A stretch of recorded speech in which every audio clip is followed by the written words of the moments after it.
Bueno, arrancamos con el análisis profundo de hoy. Tenemos sobre la mesa un tema fascinante y, seamos sinceros, a veces bastante intimidante. Vamos a hablar de cómo invertir de forma inteligente en el caótico mundo de las criptomonedas. Que no es poco. Para nada. Pero la clave aquí, y esto es lo que hace que este análisis sea diferente, es que vamos a hacerlo aplicando la sabiduría de los inversores más legendarios de Wall Street.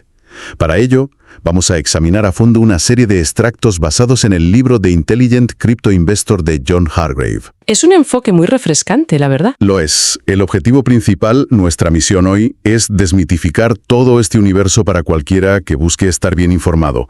Queremos dejar a un lado esa jerga técnica incomprensible y demostrar que no hace falta ser un fanático apostando los ahorros de toda una vida, ni tampoco un inversor ultraconservador paralizado por el miedo, para sacar partido a este cambio financiero.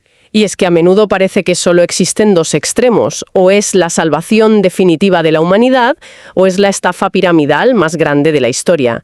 Lo que intentamos hoy es encontrar ese terreno firme, racional y analítico en medio de tantísimo ruido. Exacto. Y para empezar a pisar ese terreno firme, los materiales recogen una anécdota personal del autor, de John Hargrave, que ilustra perfectamente esa locura inicial. Nos situamos en 2013. Una eternidad en años cripto. Totalmente. Pues en 2013, Hargrave decidió comprar algo llamado Bitcoin, cuando apenas costaba unos $125.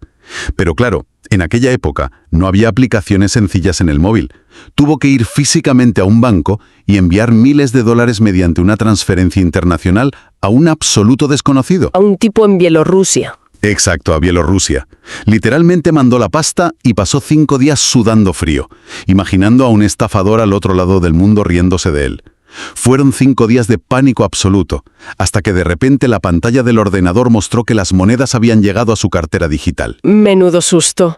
Lo fascinante aquí es cómo esta historia ilustra a la perfección los primeros días de ese salvaje oeste cripto. No había plataformas auditadas, no había regulación, era pura confianza, a ciegas. Ya, pero luego la cosa se puso seria. Sí, porque la experiencia posterior de Hargrave es la que realmente aporta la lección. Tras comprar esos primeros bitcoins, llegó el famoso mercado alcista de 2017 y el precio se disparó. Sobre el papel, ganó una auténtica fortuna.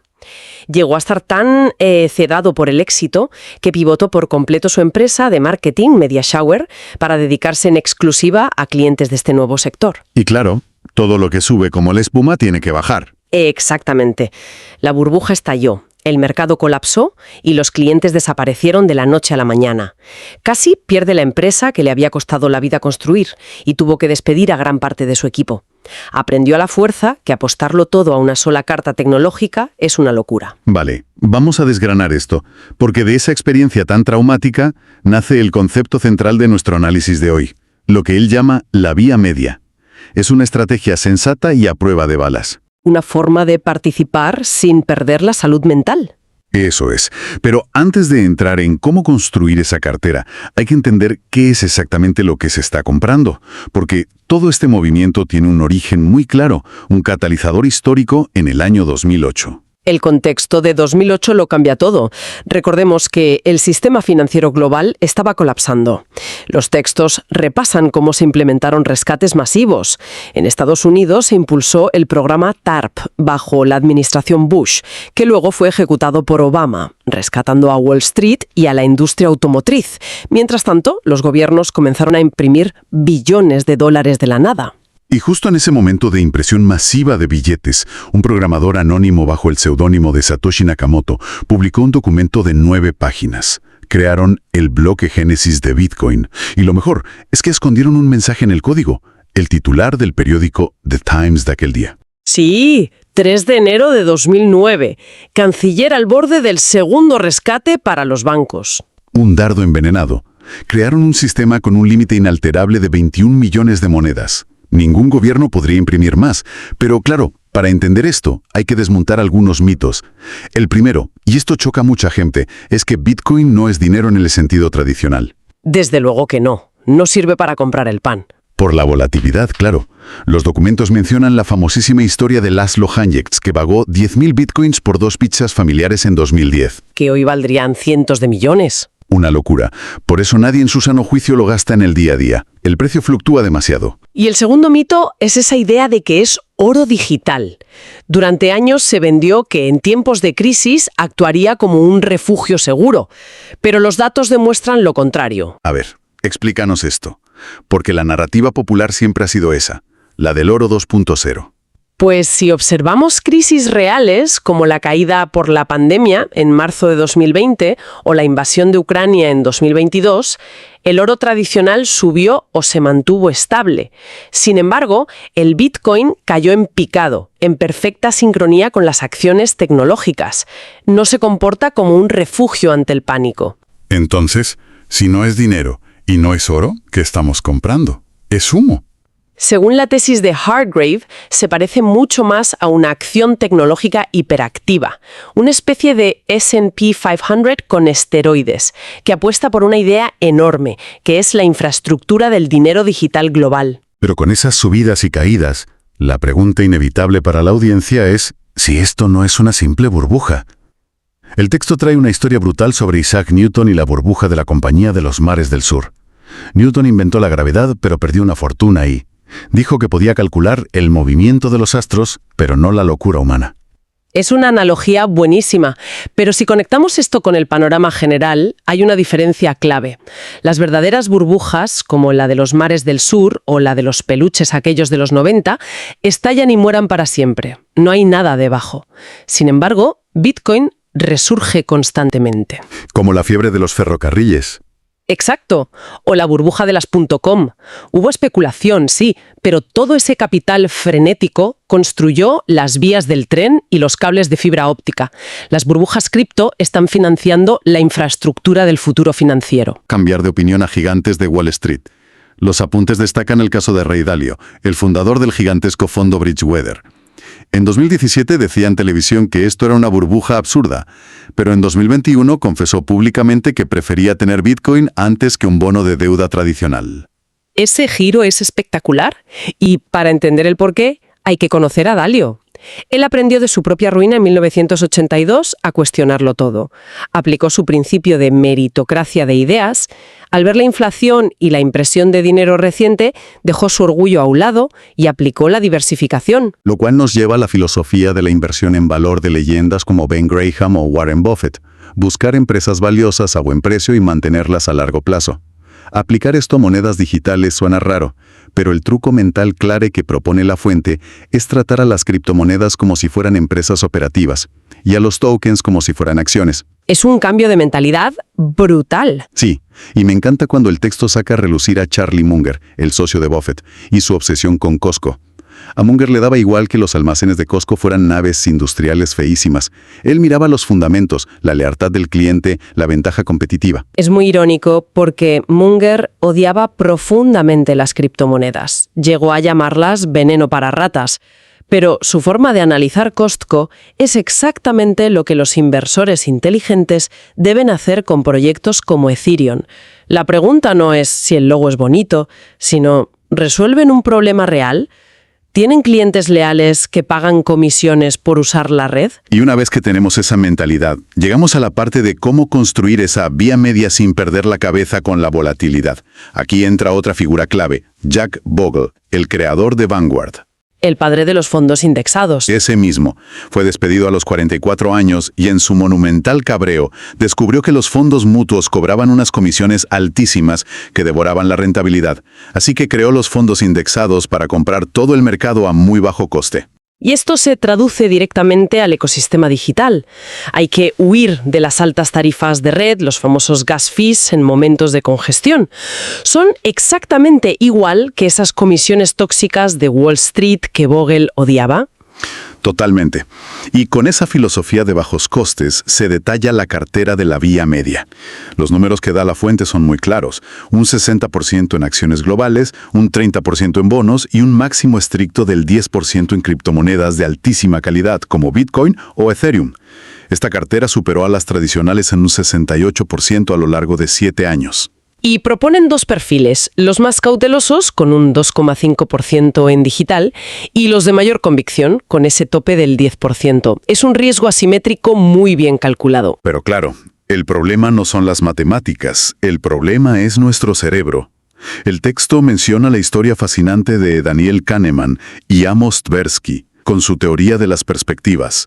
Demostraron que a los humanos nos duele mucho más perder 1.000 euros que la alegría que sentimos al ganar 1.000 euros. Esto plantea una pregunta importante. Si estamos programados para el pánico, ¿cómo evitamos nuestros propios sesgos emocionales y el comportamiento de rebaño? Pues la solución que dan es la inversión de goteo constante.